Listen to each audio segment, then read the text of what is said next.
ಕರ್ನಾಟಕದಲ್ಲಿ ಸರ್ಕಾರಿ ಉದ್ಯೋಗದ ನಿರೀಕ್ಷೆಯಲ್ಲಿರುವ ಅಭ್ಯರ್ಥಿಗಳಿಗೆ ಸಿಹಿ ಸುದ್ದಿ. ಕರ್ನಾಟಕ ಪರೀಕ್ಷಾ ಪ್ರಾಧಿಕಾರ ಕೆಇಎ 2026ನೇ ಸಾಲಿನ 750 ಭೂಮಾಪಕರ ಹುದ್ದೆಗಳ ನೇಮಕಾತಿಗೆ ಅರ್ಜಿ ಕರೆಯಲಾಗಿದೆ. ಈ ಹುದ್ದೆಗಳು ಭೂ ದಾಖಲೆಗಳ ಇಲಾಖೆ, ಕಂದಾಯ ಇಲಾಖೆಗೆ ಸೇರಿದ್ದು ಆಯ್ಕೆಯಾದವರಿಗೆ 37,000 ರೂಪಾಯಿಗಳಿಂದ 76,000 ರೂಪಾಯಿಗಳವರೆಗೆ ವೇತನ ದೊರೆಯಲಿದೆ.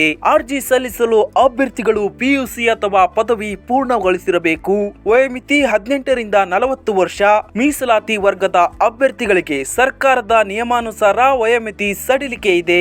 ಅರ್ಜಿ ಶುಲ್ಕ ಸಾಮಾನ್ಯ ಹಾಗೂ ಒಬಿಸಿ ಅಭ್ಯರ್ಥಿಗಳಿಗೆ 750 ರೂಪಾಯಿಗಳು, ಹಾಗೆ ಎಸ್ಸಿ ಎಸ್ಟಿ ಅಭ್ಯರ್ಥಿಗಳಿಗೆ 500 ರೂಪಾಯಿಗಳು. ಆಯ್ಕೆ ಪ್ರಕ್ರಿಯೆಯಲ್ಲಿ OMR ಆಧಾರಿತ ಲಿಖಿತ ಪರೀಕ್ಷೆ, ದೈಹಿಕ ಪರೀಕ್ಷೆ ಹಾಗೂ ವೈದ್ಯಕೀಯ ಪರೀಕ್ಷೆ ಇರಲಿದೆ.